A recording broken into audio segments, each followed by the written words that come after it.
నా పేరు ఒలివా. నేను 6వ తరగతి చదువుతున్నాను.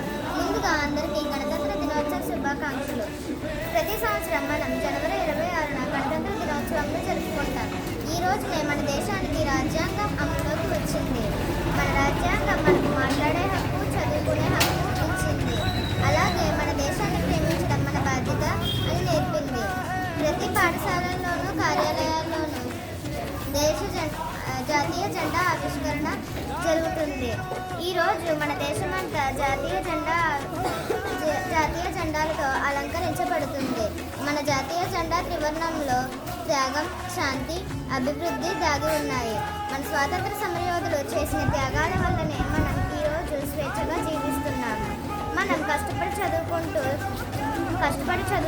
నిజాయితీగా జీవిస్తూ మన దేశ అభివృద్ధికి తోడ్పడాలి. అప్పుడే మన దేశం మరింత గొప్పగా మారుతుంది.